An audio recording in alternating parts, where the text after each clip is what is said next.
Yeah, on Instagram, it went viral. It was like crazy. I didn't know what was happening. I never went to art school. I would advise people to really just stick with what you enjoy. Hello and welcome back to another episode of the Sketchwave, our weekly show where we talk about all things digital art and Procreate, because we are all Procreate tutors here on YouTube. And as always, my co-host for the show is the one and only James Julia. But as you can see from the title, we are going to be doing a deep dive with our special guest again, which is Art with Flo. Flo, how are you? How has your week been? Doing fine, thank you. Yeah, I had a great week. I always have like the memory of a goldfish when I need to recall what I did in a week. I don't remember. I enjoyed some nice weather over here. It felt like summer in Amsterdam. So yeah, that's something I can remember, and eating some pie on a terrace. So yeah, it's perfect. Awesome. James, how has your week been? Yeah, pretty good. I'm still settling in to my new house. So I'm still kind of finding the right place for furniture, and yeah, just mad scrambling around on a 24-hour momentum at the minute. Yeah, so yeah, it's all good though. All positive. How about yourself? Have you had a good week? Yeah, good. We did a little bit of pumpkin picking on the weekend, which was fun, walking between the fields. And every year I feel like these kind of pumpkin fields, they always add like something else. Usually it's like a photo opportunity kind of thing, like a swing or some sort of arrangement of pumpkins for the kids to have photos and stuff like that. But this one, they had a few hidden golden pumpkins in the field. And the second we got there and I heard about it, I was gone. Like I was just like, right, head down. I'm finding this golden pumpkin. And just making my way all the way through the field, checking absolutely every nook and cranny. I get all the way to the very bottom and they'd already been found. So I'd wasted like a good hour trying to find this golden pumpkin, which was not fun, but hey ho. But we, as you can see from the title of this video, we are going to be doing a deep dive with Flo. Now, if you're new to the deep dive series, it is our series where we have a special guest on and we take a look back through their story, how everything came about to where they are today, and also a little look forward as well. So we're going to be going through a few of our questions here with Flo. James, I'm going to bat it straight to you to get us started with today's deep dive. Yeah, I mean, everyone knows you now, Flo, in what you do. I think, but looking behind that in terms of, your history with art and your sort of experiences, let's go right back to the very beginning. So how would you describe your relationship with art from your sort of childhood days? Yeah, I feel like I just grew up with art, or at least with creating art, or I'm not sure if I could call it art, but I was drawing all the time, and my parents were really encouraging me. I got compliments, and then when I was like in what is it, first grade, or when you're 4 years old, what is it, kindergarten? I don't know. Kids were like surrounding me when I was drawing, and they were looking, and oh wow, you can draw so well, and I think that started it all. That was really encouraging to continue drawing. I was like, oh, this is something I'm good at. Let's just continue doing this. So I was drawing all the time when I was not playing with Barbies or My Little Ponies. I was always doing arts and crafts. I always just enjoyed that, creating stuff. Anything particular, struck you as a good subject when you were very little? Yeah, well, I'm kind of like ashamed of it, but I was because I don't think it's a really good subject, but in the Netherlands we celebrate like Sinterklaas, and he has like his like minions, and they are very colorful, but in the Netherlands we have had some issues with the whole with the with the whole subject, but I was really good at drawing them with the hands. They had their hands behind their back because hands were a very difficult subject, but I made these Sinterklaas minions. I'm not even sure. Black faces, I think that's what they're just called. I think it's awful now. They are just called Pete. Yeah. So they changed the whole thing, fortunately. But they were in a cartoon I style, them. I guess. It was that kind of style that you were drawn to, I suppose. Yeah. Yeah, characters, clowns as well. I don't know why. Clowns are kind of creepy, but I enjoyed drawing clowns and animals, lots of animals. I had all these books of how to draw animals, how to draw farm animals, how to draw this, how to draw that. I was always going through these books and trying to replicate everything. Very cool. So yeah. And in terms of then, what has been your education in art then? So obviously you're interested in art from a young age, but then how does that Yeah. progress through education? It What was does that look like for you? non-existent. Oh, really? I never went to art school. No, No? I just had these books and I had this like collection of drawing lessons, just big books. And I thought if I just go through every chapter, then if I finish everything, then I'll be an artist. I thought I'll just do it that way.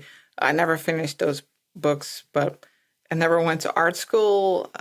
I wanted to. I always enjoyed drawing, especially in high school. But I never thought that I would be able to make a living out of my art. I wasn't confident that I would be able to make that happen. So I thought it would be better to make like a wise decision, and I studied psychology instead, which Right. turned out to be a great choice. So I don't have any regrets. Yeah, I think it gave me a lot.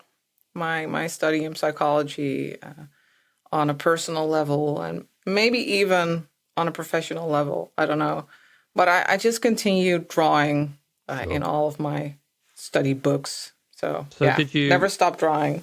So did you have some kind of career before I mean, I presume you did some kind of career before the YouTube became such an important thing in your life? And was art included in that in any way, or was it completely separate? Yeah, well, when I finished, when I got my degree in psychology, I worked as a consultant at a consultancy for waste management for Right, okay. a couple of years, which was not really my thing. I was working at an office and I always tried finding something creative to do. So I thought, oh, we need a flyer for something or we need a web page. I'll just do that. So I tried to find stuff creatively.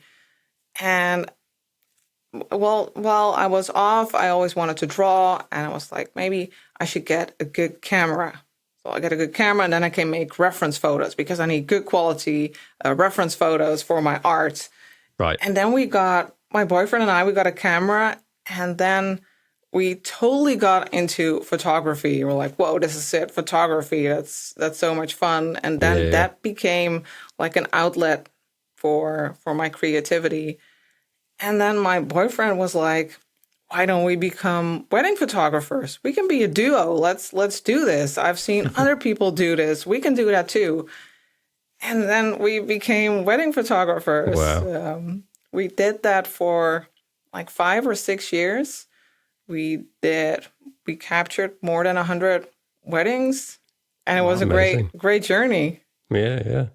Do you think that's informed, what you do now in any way? Is it connected to that, do you think? To some of the skills, some of the maybe Definitely, the social media yeah. stuff? Yeah.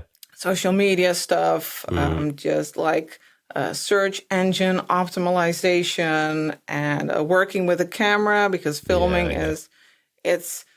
it's not the same as photography, but there is definitely an overlap. It has really helped me to have that knowledge and about lighting and like white balance. We just talked about it before the session, Joel and me.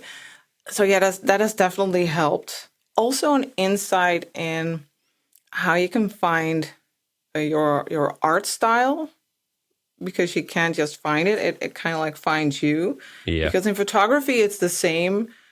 I always was like, what's our photography style? I don't know. And then I was just looking at our portfolio, and then I just saw it. There was like this common thing. All photos were very colorful, very like cheerful. It was either that or it had an emotional layer, and like black and white photography was really like a favorite of ours. But overall, it was like real emotions in the moment and colorful. And I kind of feel like that's still a thing for me, something I like to convey in my art.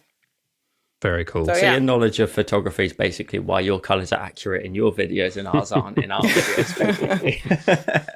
You need to go out and shoot a bunch of weddings. That's what you need to do Yeah. for color accuracy.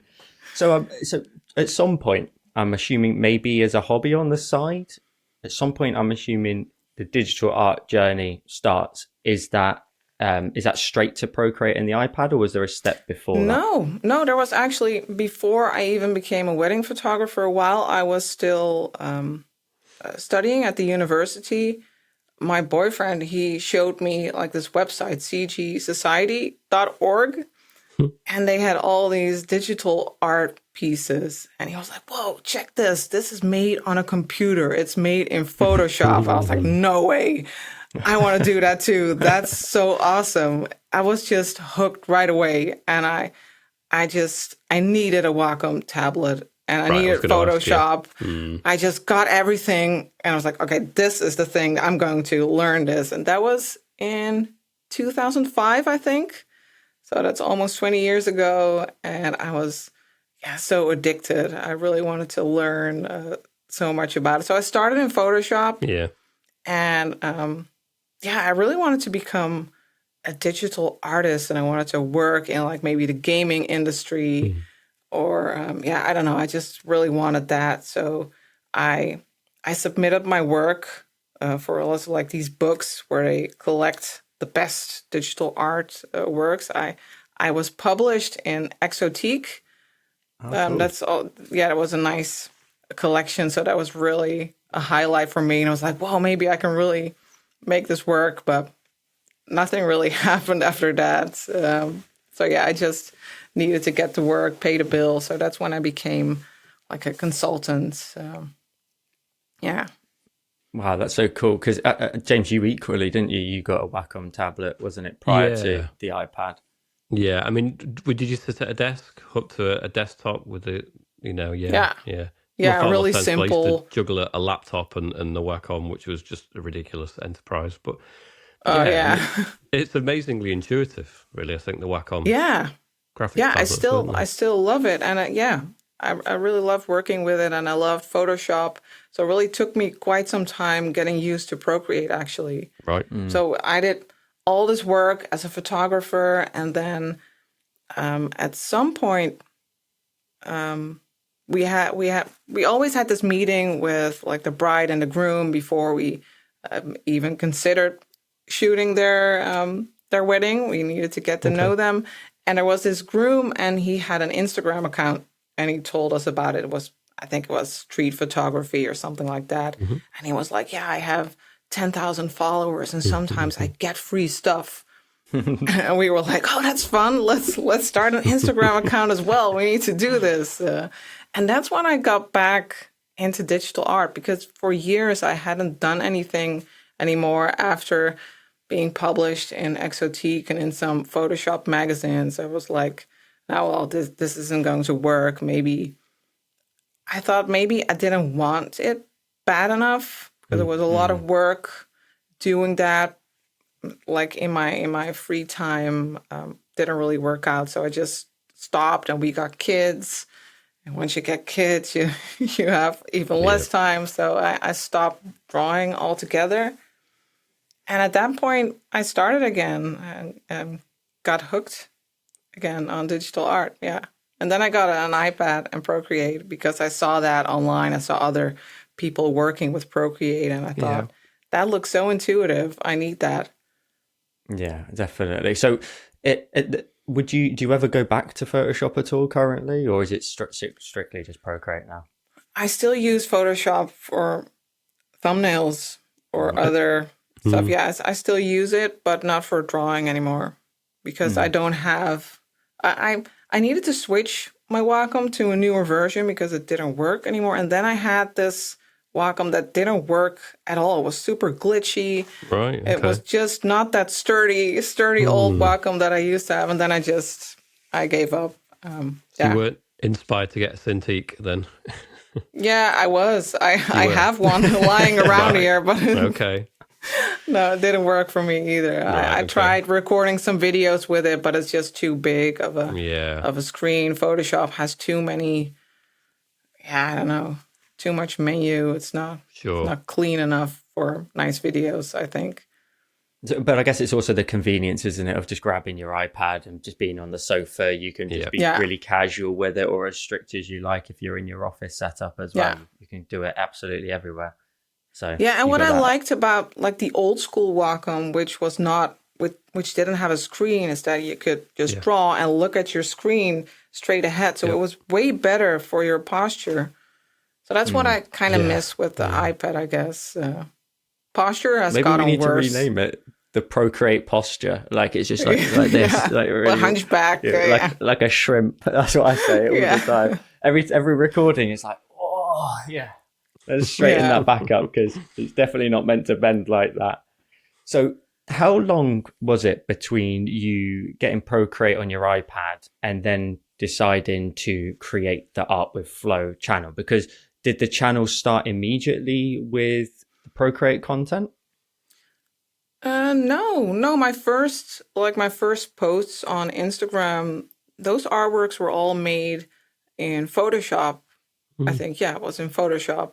And I didn't know what to post. I just tried making whatever. I just wanted to do something with art. So I tried like a lettering challenge, 38 lettering challenge, 38 creature creation challenge, just trying whatever. And then at some point I thought, I'll just post my steps like it was maybe 5 minute point, 10 minute, 30 minute, I don't know, like the progress of my artwork. I decided to post that, and then all of a sudden one of Instagram. those posts, yeah, on Instagram, it Yeah. went viral. It was like crazy. I didn't know what was happening. And then it was like a snowball effect, and I got so many followers on Instagram, and I kept posting my process, and I found out that was what people wanted to see. That I thought, okay, they want to learn how I do this. Yeah. So let's just share everything I know. Let's just share my process. And that's when I decided to launch a YouTube channel. I thought that would be a good way to share any knowledge that I have, even though I never went to art school, but I picked up some stuff along the way in all those books. Clearly. So Clearly, that's how it started. And that was by the looks of the reference images we've got here. Was that the nose that was the one that went viral? Yeah, the nose was 10 it. minute, 1 minute. Who 10 would have seconds. guessed? Like a Yeah. nose. Amazing, It's crazy. And Yeah. I'm looking at the screenshot here. Over 250,000 likes. That's not Yeah. even views. That's likes, and we don't get Yeah. a metric on there for views. So that's insane. Yeah, it was And then you really carried that on insane. with a few, didn't you? It was the lips and also the girl with the sort of bluish, pinkish hair. Yeah, I did multiple things, and sometimes it didn't work. Sometimes it did. Sometimes it went viral. I had some viral videos with like don'ts and do's, but then it was like I started with the don't, but then it was like don't give up. It's not like don't do this, but just continue working, and then you'll get there. So I try to encourage people to not look at their work and feel like it's a failure, but it just needs some more work and some more love. So I just wanted to give like a positive message. That was always my goal. And yeah, that resonated, I guess. It worked. Absolutely. And your first You Can Draw This was the planet, wasn't it, on YouTube? Yeah. Yes. That was 5 years ago. 5 years ago only. 5 years ago. Wow. Yeah. Yeah. I had to look it up. And I was like, whoa, 5 years. We have like an anniversary. 31st of October, 5 years ago. So Wow. it's really my anniversary. Okay, month so right now. this snowballs now into the next question, because in 5 years, you've amassed over 1 million subs. It's 1.1 at the last time I looked. 1.1 million Yeah. subscribers on YouTube in 5 years, which is just an insane amount of growth. Yeah. So let's just maybe go back to the beginning of that, because I just want to sort of dig a little deeper there. The first one, did it take off as much as you expected, more so? And then how did that snowball into Yeah. then doing more of them? I'm not it's such a long time ago, 5 years. I'm not entirely sure. I think it performed a lot better than any of the other videos I made before that. And I decided to just try and make some more like you can draw this format videos. And then I think like the third or the fourth was the one that really took off. And then my channel kind of skyrocketed. And then COVID happened like at the same time. So yeah, a lot of people stuck at home needing a new hobby. Yeah. So like 2019 obviously would have been very early on in the channel, almost towards the very beginning of it. So you would have I think I started in 2017 with my YouTube channel. Right. Made a whole bunch of crap, experimented a lot, just looking at other YouTubers, thinking I needed to be like that, but didn't work. So yeah, it took a lot of experimenting, making a lot of crappy stuff before I found this format. Because I looked at a lot of other videos and I found this like anyone can draw video in which someone was just drawing with paper and pencil so that anyone would be able to follow it. And then I thought, can I do something like that for Procreate? Can I make something that really anyone can draw that you don't need any experience for, no knowledge of Procreate? And that became the mission. And of course, over time, tutorials became a bit more complicated, perhaps sometimes, but that's still the mission, to be able to get anyone through that process and get a nice result.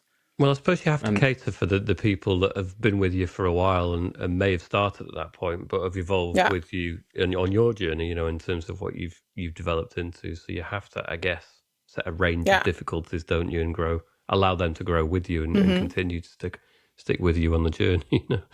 Yeah, it's crazy that some people have been with me since the beginning. Yeah. It's amazing. So at some point during this journey, the channel explodes with views and subscribers. How quickly of a kind of realization was it for you where you were at the point where like, whoa, this is what we can now collectively both move on, both yourself and your partner, to do as a business as such as well? Because at some point, I guess you have to make the decision of, right, we're going to solely just do the Procreate content. Talk me through that kind of the handling the growth and also that kind of decision at that point. Yeah, the decision was pretty easy to make. I wasn't really happy in the job that that I had. I had multiple jobs, and I couldn't really manage that anymore. And the channel took off after all that experimenting. And we were always like, okay, we just keep experimenting. We keep doing this, and someday we will find something. And then if it takes off, then that's it. Then we're that's in. Really interesting. Would you kind of, with your partner, sit and really sort of, you know, brainstorm and really kind of think about the different options? And it sounds like a really helpful process to have someone that you can really discuss that with and figure it out with. Yeah, he came up with lots of ideas as well. Yeah, that's cool. We both did. Sometimes the ideas weren't that great. Like one time he came up with the idea. I still remember it. We were about to go to sleep and he was like, why don't you jump into a ditch? Like, we'll make a video about shortcuts and then you need to cross this ditch and then you just jump in. And I was like, no, I don't know. And I was like, yeah, that's a really great idea. So I got this outfit that I could get dirty, and I jumped into the ditch. It was awful. It was so cold and it was so smelly. I smelled like this swamp monster. It was crazy. It didn't work. The intro of the video was me jumping in a ditch and crossing it and saving like this toy cat. Nice. And then the video was about shortcuts in Photoshop. So everyone just wanted to watch that intro, and the rest of the video was just super boring. That'd be a really like bad a idea. YouTube short nowadays, wouldn't it? Or like an Instagram reel, something really quick and easy, out of context completely. Like, why is Flo jumping in a ditch? Maybe I should go back to that and make shorts. Silly shorts like that. Yeah. So we made a bunch of silly videos trying to find the perfect format. And we still brainstorm that way, but now it's mostly about you can draw this type of videos yeah, and yeah. sometimes a little bit out of the box. But yeah, it's really helpful. I mean, But I don't remember the question anymore. How did I get Yeah, we there? went on a tangent, didn't we? Yeah, You're yeah, jumping in yeah. ditches. It's gone all over the place. But in Yeah. terms of like how you keep it fresh, and I'm sorry, I'm script here, Joel. We know we've got a certain outline of questions, but just really curious how No one knows. Yeah. yeah, no, it's plain to see, isn't it? But how do you keep things kind of fresh in terms of the ideas? Because we all face the same kind of dilemma in terms of we have a set formula that seems to work, and then it's trying not to recycle. And there's always new audience members. There's always new people that Yeah. won't have seen the older content, and so revisiting things is always going to be relevant to a point. But also, you want to keep it interesting for the people that have been along for the journey for 5 years. So, how do you balance that in terms of keeping the content fresh and interesting for everybody? Yeah, it helps having family members jumping in and coming up with ideas, Yeah, especially with like I have young girls and they live in an entirely different world and they have definitely have fresh ideas. But I do revisit ideas a yeah, lot. I check what videos work, what type of format was that? Was it like a yeah, paper cutout or was it a landscape? And then I just try to find something that's a bit similar but not too similar.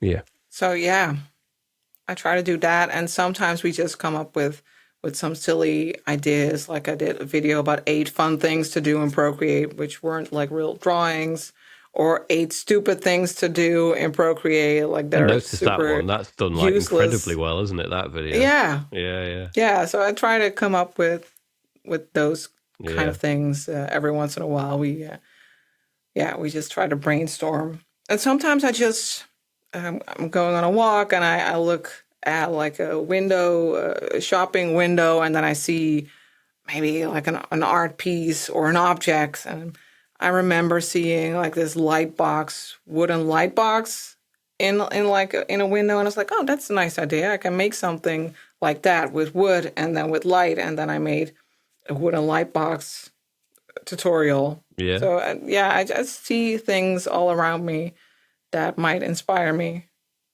Just one question on that before I bat it back to James. How do you also feel about the sort of management side of it again, of when you do something? For example, I remember seeing a tutorial of yours and it was one of the isometric cube room designs.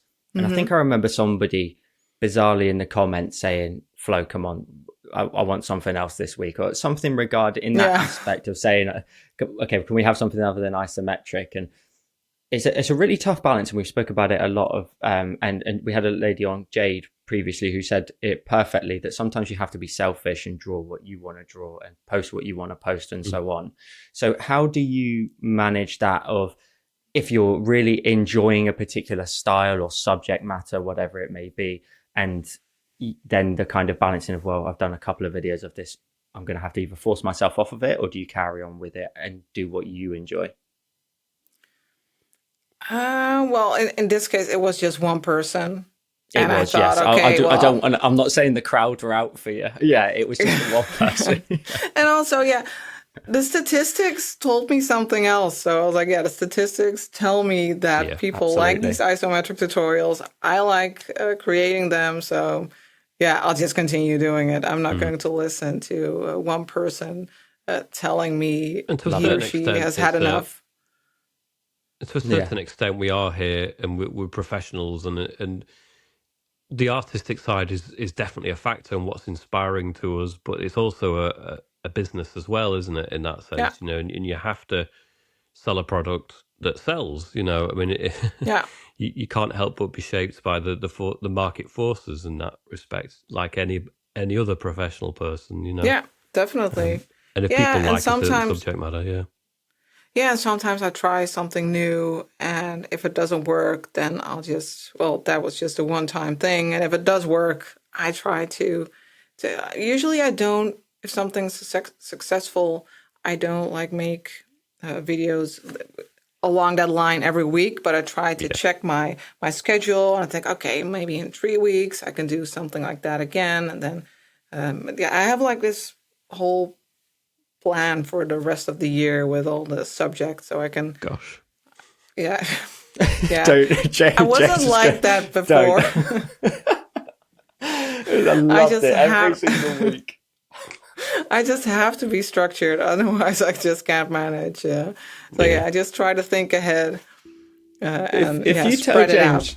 you're doing something just 2 weeks from now, he's like, "Whoa, that's crazy!" It's just like every single week. So the whole year, it's really impressive. Yeah, that is very impressive. It's definitely impressive. I think it's impressive what you do. It would drive me nuts. We all have our strengths and our approaches that to other people would seem, I guess, nonsensical or super difficult or a challenge or whatever. But I think that part of your ability to plan and to organize and structure things, I think, is really a big part of what you offer to people, I think, as well, because you come at things systematically and you attack it from all the social media platforms, and you create a product that is really considered and not necessarily just, I tend to work more fly by the seat of my pants a little bit, and it's just whatever comes out in, as a product that week a little bit. And I think one of the real strengths that you have as an online creator is that you're very, very clearly organized and have it mapped out. And I think it probably instills a lot of confidence in people that find your channel, and you think, well, I'll follow it because this person has clearly got a plan, and I think it is part of the appeal for it. Must be, I'm guessing, for a lot of people. I can see that. Yeah, I never thought about that. Yeah, I never thought about it that way. But yeah, that could be. You've got it under control, and I think that people resonate with that. You come across as an authority on that side of things. And just thinking about your kind of artistic journey and how that has perhaps changed your style. I mean, certainly, you describing the kind of artwork that you produced earlier on and posted on Instagram. And would you say that your style of art, and you can answer this on two fronts, perhaps, in terms of your personal style, has that evolved over the years? Has it been affected by the work that you've done on YouTube? And also, how would you say that your style on YouTube has changed a lot in terms of the kind of content that you create? Not just the format, but the actual style of the work itself. And has that been steered by what? Is it the YouTube algorithm, or is it your own inspirations, would you say? Sorry, that was a lot of questions. I think a bit of, yeah. I'm not sure if I'll be able to remember all of them and to answer all of them. But I think it's a bit of both, probably, because if the algorithm or if the statistics tell me that I should be doing more landscapes, then I focus more on landscapes. So I develop that more. But I also think just my own preferences, my own like creative mind has developed and steered into a certain direction. As for personal work, I don't make a lot of that, so I'm not even sure what I would be making if I would get all this free time and someone would tell me, okay, just create something for yourself. I think then I would get in like an art block. I don't know. I wouldn't know what to create. I need some guidance, I guess. And I don't have like a conscious like art style, but I do when I look at my work, I do see some sort of style, and I do know that people recognize my work, and that I think just like with the photography, it's usually colorful, cheerful. Sure. I guess, it just reflects me as a person. I hope. I think that's what I can see in my art. So were your earlier videos, and without going through them and really looking at the exact sort of style of it, would you say that the colourful and more fun element has come through more over time? Or did you Yeah, I hit the think ground so. running on that style? Is Yeah. that something that YouTube has brought out of you, would you say? No, when I think of my earlier works, no, I usually just try to find really simple objects or simple landscapes. And now I really dare to do things that are a lot more complicated. Yeah. I'm more able to break things down into easy steps, Yeah. things that are seemingly more complicated. So I just had to grow in that. Yeah. Yeah. Have you found being a teacher online has actually enabled you to learn a lot yourself in the process of teaching it? You've actually learned more as well. I think I learned more about teaching itself Yeah. Okay. than about art maybe, Yeah. because yeah, I learn more about creating when I just do my own stuff or when I just scribble and mess around and don't really think about the process, or when I look at other artists or when I check other videos. That's when I learn about the process Yeah. of other creators. That's super insightful. But I think I learned more about teaching, about what works. Yeah. And it's super helpful to have a boyfriend that is like, he's setting a really high standard and he's always like, yeah, he's super precise. And when I don't explain something well enough, then he'll just tell me. He's like, no, this is not clear, or you need Right. to slow down here. Check what you did here. That's not helpful. People won't understand. So, yeah, that's super helpful, and that's really, it has been very important in the development of the videos. Very cool. In terms of your overall journey, um, has there been any real sort of periods where you've struggled with managing things, or struggled with motivation, or any of these aspects? Really, we'll come into that a little bit more later. But w- have there been any real highlights? And conversely to that, have there been any kind of like really struggles along the way? Can you identify that, or has it been a constant kind of up and down as you go? Yeah, it's a constant up and down. Yeah. I've definitely had periods when it was just too much and I really needed a break. But it's never an option for me to skip a video. I just No. make every Friday there's a video, no matter what. Yeah. So I put a lot of pressure on myself, but it still works. It works a lot better now that I have a clear schedule and that I plan ahead and I have like a schedule, a day-to-day schedule, and I try to think of, okay, how many hours do I need for this? And I really try to be conscious about that, and that helps tremendously. Before I did that, I never had a schedule. I just, every week I would think of what I would make the next week. And that was Like my just, life. Yeah. yeah, it was a lot more stressful. Yeah. And now I just know what I'll be doing. I know what I'll be doing next week, what videos I'll be making. Yeah, that really gives some more peace of mind. I presume you must Yeah. be flexible sometimes, though, and then deviate from what the plan might be if circumstances Yeah. dictate. Obviously, yeah. Yeah, there's enough room in my schedule Yeah. to be flexible, and that helps as well with like stress management. If I feel a bit under the weather, then I can just say, okay, today I'll take a day off and I'll just replan and I'll change my schedule. Yeah, that really helps. You said there about not missing a week. That's the YouTube treadmill, isn't it? That once you start, and I think some people don't realize that that's the level of dedication that you have to put in to get to make it large, to make it large enough that it becomes your income and so on. That it's the dedication. I don't know about how you both feel about it, but Flo, it must at some point you know really clicks of like, this is all consuming. This is like all maybe you think about as a creator all the time, whether it's just casually looking at the YouTube Studio app and refreshing and being like, okay, that video is now a 1 out of 10. Okay, great. But potentially even a 10 out of 10. A 10 is a bad thing, by the way, if people are watching this have no idea.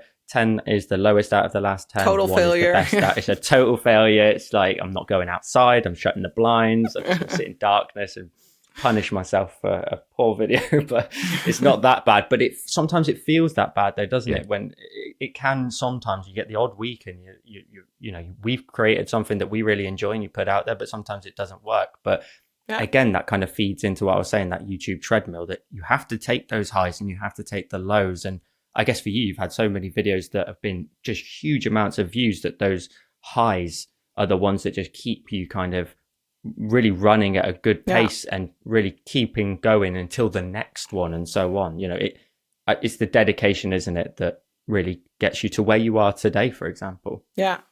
Yeah. It just, indeed, it never stops. It's all consuming, and it's most evident when I'm on a holiday, for instance. What It's holiday? just not, it's not like before when I worked at the office or when I was a photographer. I need to be standby all the time. It never stops. I'm always thinking about YouTube, always thinking about the next tutorial, always answering messages. It can never stop. So that took some time to just accept, and that's just what it is. When I'm on a holiday, I'm still working, but at a lower level, and that's fine. That's just the way it is. And Does it, compared to other jobs other professions you've had, does it buy you more free time though? In some parts, you're working harder now than you ever have. I probably work more hours. Yeah. I think because I also work in the weekends, but I'm so flexible that I feel like I have more free time. Right. Because just the feeling that I can just go out the door and do whatever I like whenever I want. No one will tell me to continue working. No one's no one's controlling me or anything. I just do my thing, and that's just worth so much. Yeah. In terms of like inspirations, is there any sort of online influencers, or people that have influenced or currently influence you, artists that you look for or look to and think, wow, they're doing a really good, kind of style on Instagram or something like that? Does that register Bob anymore? Ross is a great influence, of course. Yeah, of course. I watched his videos all the time when I was studying psychology. It was a great way to relax. But as an inspiration, I find Sam Yang. Sam does art. I really like his channel, the personality that he brings in his videos. I really like that. It's not like I would do anything like that. It wouldn't suit me. But it's we've just all got our own thing, haven't we? Yeah, it's just refreshing. But I don't watch a whole lot of YouTube. I don't watch a lot of art YouTube. No. I usually Flo, you saying you don't watch our videos every week, and you don't subscribe and watch the Sketchway?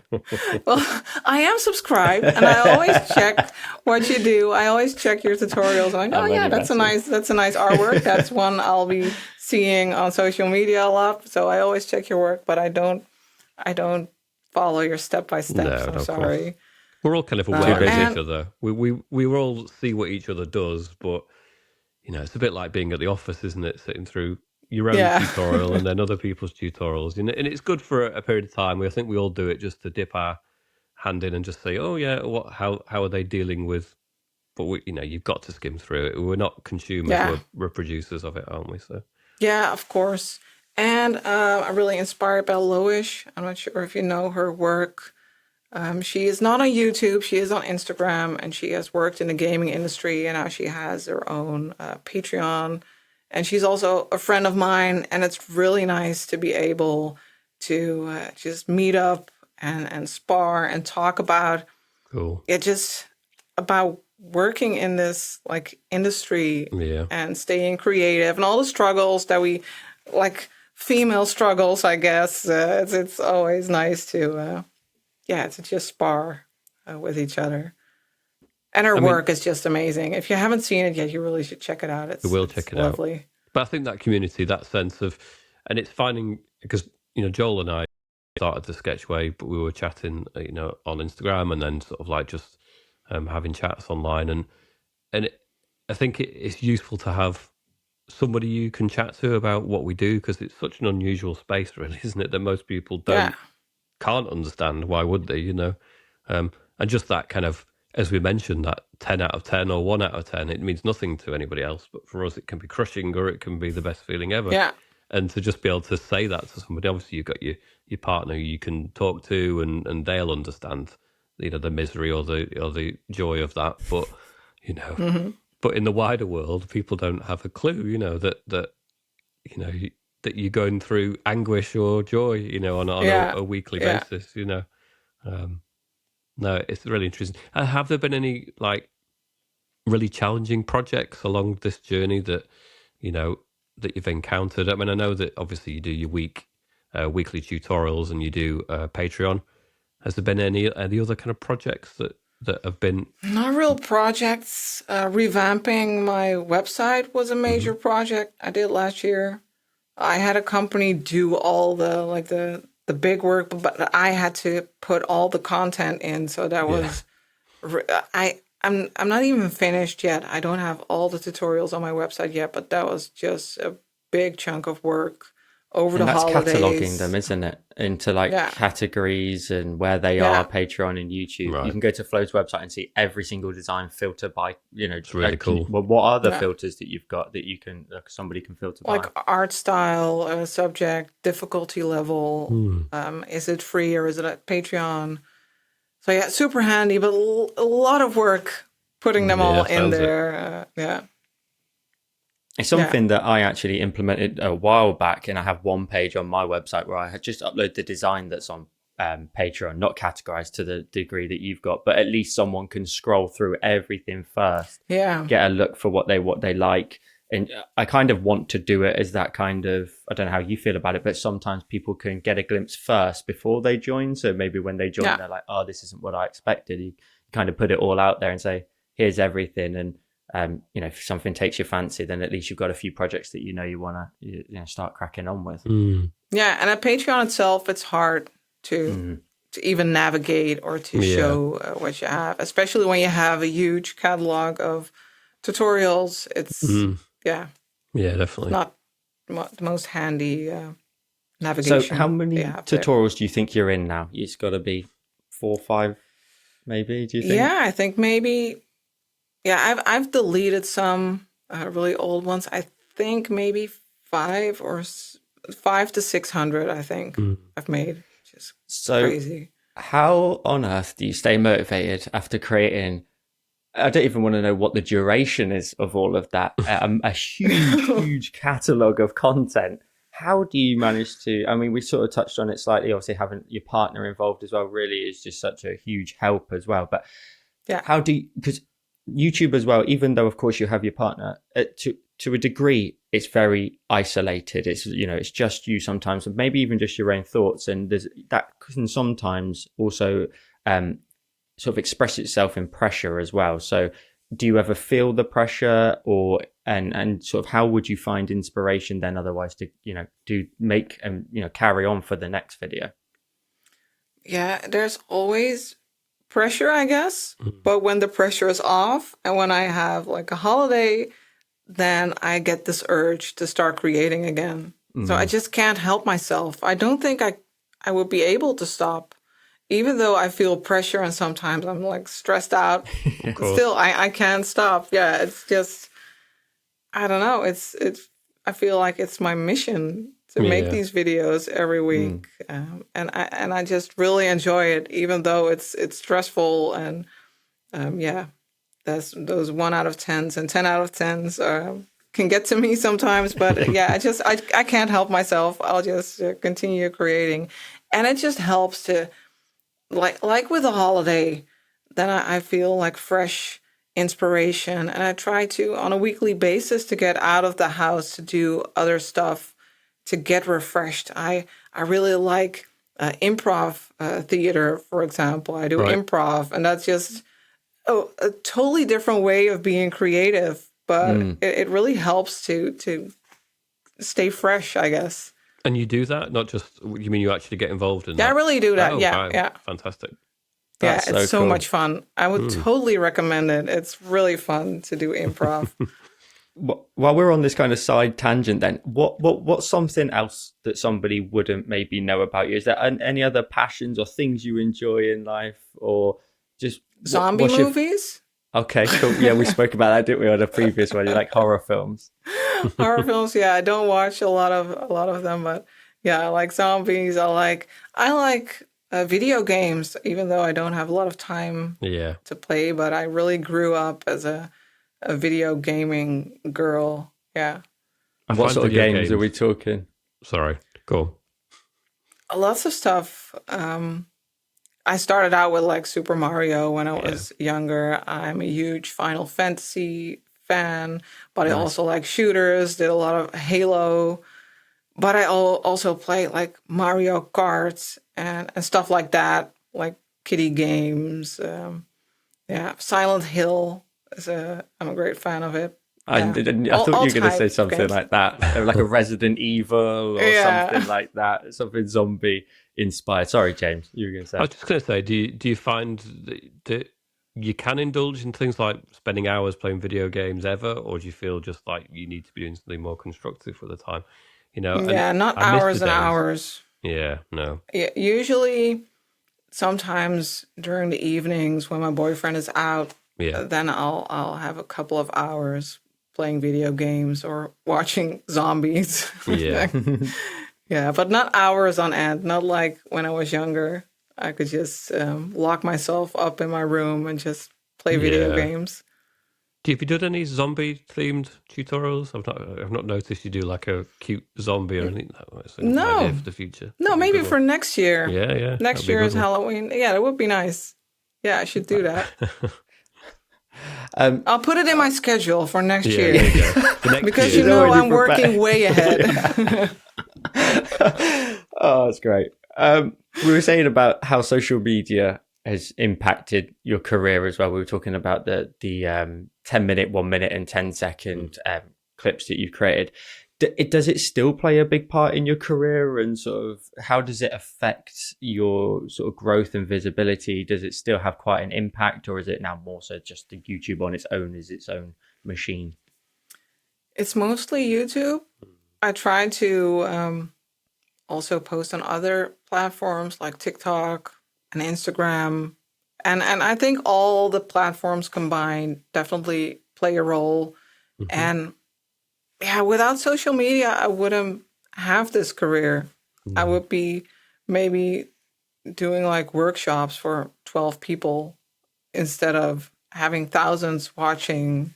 So yeah, I probably wouldn't be an art teacher, or maybe an art teacher in school. That would be nice, maybe, but no, it would be totally different. So I'm grateful that it's there. But for me personally, I don't like being on social media that much. I don't like posting that much personal stuff, or No. yeah, it's not a place where I connect with like real life people around me. So it's purely to share my tutorials. Yeah. It's almost like an advertisement, isn't it, as such, for Yeah. what's new, and just in case you missed it on YouTube, over here on Instagram. What's the primary kind of platforms you're posting on at the minute then? YouTube, Instagram, TikTok, Pinterest, and I was at this YouTube meeting, like all-female YouTube meeting, and they told me that I should be on Snapchat, and I tried it for a short while, but I don't think that's my place to be. But I might just give it a few more tries I didn't know that was for a while. a thing, really. You could promote. I didn't know it either. tutorials on No. there. The money, well, not so much tutorials, but the money you can make from Snapchat stories is Really? enormous right now. Gosh. There's loads of creators that have just left YouTube and gone to Snapchat because the money is so intense. Essentially, Wow. I think what happens is if you post like 10 stories, or I think it's 10 or 7, after 10 or 7, an advert will pop up. And then, so people will post stories that have like 70, if not more, like individual snaps in them, because then that's 10 sets of ads in there, and they're just making a huge amount of money. And to the point where like the strategy is almost as much as it is on YouTube sometimes, with the fact that your last post needs to look like a thumbnail, so that when it pops up in the little circle at the top, it looks like really, oh, what's that? You know, as engaging as a thumbnail. It's become its own thing. Yeah. But it's a shame because it doesn't necessarily kind of fit for us. I don't think anyone would ever go to Snapchat to follow a story as such or something like that, Follow a unless we tutorial. can make. It's not great. No, they Yeah. didn't tell me this. They just told Oh. me you need to be on Snapchat, and I'm like, I don't understand Snapchat, and I still don't. I still struggle with the whole app. But I didn't know about that. It's surprising. I remember Snapchat being such a thing when I don't even know how long ago now, but it had its big wave, then it disappeared for a bit, and then it's just come back, and it's kind of silently just going about its business, but it's become enormous. But it's one of those things where you hear again about something else to post on. TikTok's probably come up more so in the last, more as a mandatory kind of requirement, but Yeah. it's another platform, and then it's another, and then you're adjusting your content and you're stretching yourself really thin. Yeah. There's a Is that risk in something that, you isn't there? ever? Is that something you ever worry about, or sort of stretching yourself thin? Because a lot of the time, to a degree, you can post the same content everywhere, but it's another platform to also manage and take care of the Definitely, comments. yeah. My main focus is always YouTube and Patreon, of course. And I do stretch myself, and sometimes it snaps back, and then I'm like, oh no, I need to focus on YouTube again, and then I just can't manage all the platforms anymore. And then I'm relaxed again, and then I can stretch and then be like consistent for a while. But it's hard to continue to manage all those platforms, because it's so much work to post on all of them. So looking forward then to next year, of course, you're probably already scheduled, planned up, everything ready to go for 2025. Yeah, of course, up to Halloween exactly. 2025. There will be a zombie. What's the I can see James in the corner of my screen. What's the plans then going forward? What's the plan for the Flow Empire in the sort of short term going into 25, but also beyond that as well? What sort of plans have you got? Obviously, you don't have to reveal certain things if you've got certain things that are top secret, but what sort of vision and goal going forward as well? Well, I want to continue improving my videos constantly. I really need to work on the studio. It's still a mess here, and I want to start doing more like live sessions, or maybe like sip and paint sessions at Patreon. I want to be more like present as a person. I want to make it more personal, so that's a goal. And yeah, I usually, when it's like strategic, I don't plan that far ahead. I plan my tutorials, but I'll just see how it goes and navigate through the year. I just want to keep improving, keep bringing new and fun tutorials. Yeah. And we'll see what comes next. That would be cool. That you said the personal projects, a little bit more sort of quality time with you as the creator, a little bit sort of behind the camera as well, like to get to know the person. I think that's what a lot of people quite enjoy about this show as well, and like live streams that I've done as well in the past, where they get to at least sort of sit with you for an hour or two, and just it's like a friend, it's a company. It's especially like people have heard our voices so many times, but to sit in it, especially in a live chat as well, just go backwards and forwards with some jokes and banter with people in the chat and stuff. I think it's really good, but it's also quite time consuming. It's also it's a whole nother piece of content to sort of sit down and go, okay, am I ready for my live stream tonight? Have I got any ideas? Am I literally just going to do it, straight from your imagination and hope that there's no sort of blockages midstream or anything like that? So it can really, become its own piece of content that quite literally needs as much planning as well. What advice then, as we sort of come towards the end of the deep dive, what sort of advice would you have to up and coming inspiring digital artists and them in their journey? We've spoke about dedication and so on. What are the things that you would say for them to grow, whether it be a business, as a person as well, and also their style potentially? I would advise people to really just stick with what you enjoy, and not necessarily what you think works. Of course, to a certain extent, but you really need to make sure that what you're doing, that's what you're enjoying, because if you like, you find a thing that works and you don't enjoy it, then you won't be able to keep up. If I wouldn't be enjoying creating these You Can Draw This videos, then I really would burn out. It's really important to do what you like and to make that your main focus, I think. Awesome. That's so cool. And obviously, we already spoke last time about your individual brush that you would be stuck with, and that was one of your own, wasn't it? What was the brush again? What was it again? Kurawang or no? No, not Kurawang. It was a sword grass that you were trying to go. Oh yeah, the sword grass. yeah, that one. No, the Flotastic brush. Flotastic brush.